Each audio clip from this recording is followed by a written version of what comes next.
Jean-Patrice, page culte, parce qu'on y font référence en fait, hein, en termes d'annonces culturelles. Oui, bonjour Laurent. On va commencer par un tableau, La Pinède à Cassis. C'est un tableau du musée Cantini à Marseille.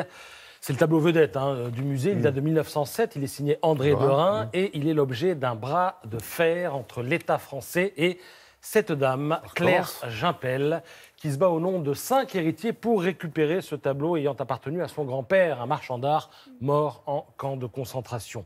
Alors l'histoire nous est racontée ce matin par le Parisien. Le grand-père, c'est René Gimpel. Il était, soit dit au passage, résistant. Ce serait bien que le pays s'en souvienne, mais enfin, c'est une autre affaire. Il s'est fait délester de 82 caisses d'œuvres diverses pendant la guerre. Une partie a été récupérée, mais il manque 3 tableaux du fauviste André Derain, dont celui que je vous ai montré. Alors, elle l'explique, la petite fille. J'ai apporté toutes les preuves de la spoliation à l'État français, mais le ministère de la Culture dit oui, les recherches sont toujours en cours, etc., etc. On gagne du temps. Demain, nouvelle étape devant le tribunal de grande instance de Paris, avec peut-être à la clé la restitution de ce tableau. La France a du mal à assumer son passé collaborationniste, dit carrément ce matin Maître Herskovitch dans le Parisien.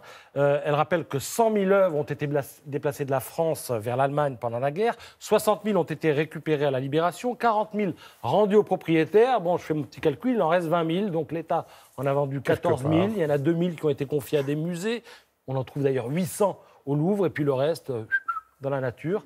Il y a actuellement 5 procédures. C'est compliqué de lancer des procédures, mais il y en a quand même 5 actuellement en cours, dont celle qui concerne d'ailleurs ce tableau de Pissarro. Il date de 1887, la cueillette des pois.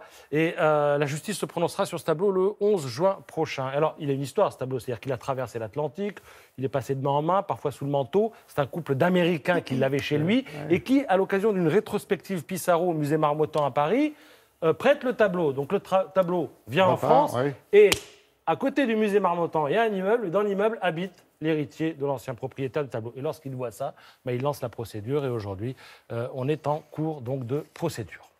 Le monde de Jamy.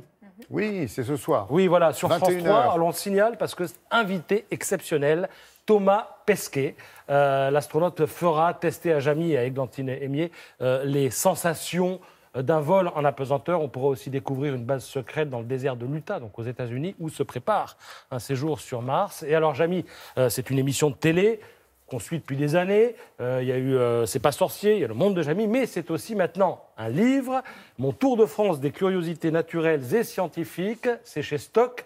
Et alors, ce livre, c'est une promenade. Il nous emmène sur une quinzaine de sites pour découvrir des phénomènes scientifiques, des personnes de génie, des technologies étonnantes. Jamy, en fait, c'est le seul capable de vous passionner avec une centrale hydroélectrique ou un bout de savon de Marseille. Et quand il vous parle de l'histoire de la vanille, par exemple, il ne sort pas une gousse de vanille, enfin si, il la sort. Mais surtout, avec cette gousse de vanille, on va refaire le parcours des grands explorateurs. On va aussi parler climat, parce que la vanille, ça ne se cultive pas n'importe où et n'importe comment. Voilà. Le monde de Jamy, Mon Tour de France, c'est aux éditions Stock. C'est à lire, tout comme l'émission est à voir ce soir.